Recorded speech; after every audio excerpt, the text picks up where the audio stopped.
fait, notre passion pour la cuisine sur le feu, je pense que ça a commencé quand on s'est rencontrés. On allait beaucoup en camping, puis on aimait ça, prendre le temps de se faire des bonnes bouffes. Je crois que ça a vraiment commencé là. Ouais, que je pense que ça part... C'est comme un rituel. Comme un rituel. Tu sais, quand tu pars, mettons, en expédition ou en camping, de trouver le meilleur spot aussi pour faire, tu sais, ton setup de feu, puis fait qu'il y a quelque chose de le fun dans cette préparation-là aussi, mais définitivement d'être en forêt ou d'être directement en nature, c'est quelque chose, c'est comme si le cercle était complet.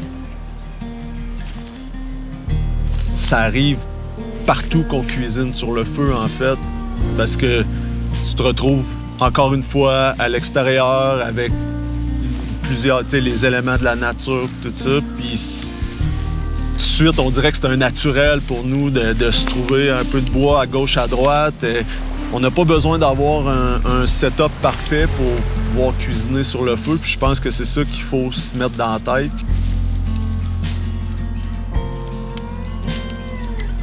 Les gens font ça depuis des centaines et des centaines d'années. Puis moi, ça me ramène un peu à cette essence-là d'être proche, de cuisiner avec les éléments. Tu sais, que tu vives de quoi de moins beau, de beau dans ta vie, quand tu es autour du feu, il y a toujours quelque chose qui va sortir de spécial, puis de magique. Tu fais juste lancer des légumes dans la braise, puis il y a quelque chose qui va sortir de ça. Puis c'est hyper simple, que ce soit avec une poêle, que ce soit... Tu peux tout faire ce que tu fais dans la maison, à l'extérieur, sur le feu. Il faut juste que... Tu sois curieux. Tu sois curieux, puis que tu veuilles découvrir qu'est-ce qui va sortir de ça. Pas sûr que c'est moi qui ai le plus de brûlure, par contre, hein, parce que Karine de nature gaffeuse un petit peu, je pense. J'espère que tu t'es fait de la corne à force de... Ouais, j'ai des mains de cuir. C'est ça.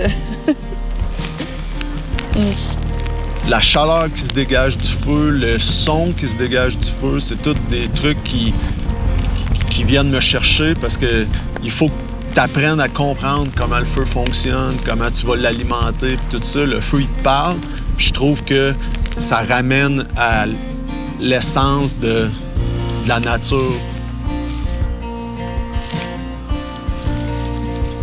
De prendre un pilon de poulet, par exemple, de le mettre dans un chaudron avec des branches de sapin et du charbon de bois, c'est sûr et certain que c'est une saveur qu'on ne retrouvera jamais dans un four conventionnel. La cuisson sur le feu amène des goûts qui sont différents de la cuisine à l'intérieur. Je pense que c'est pour ça qu'on mange différemment quand on mange sur le feu.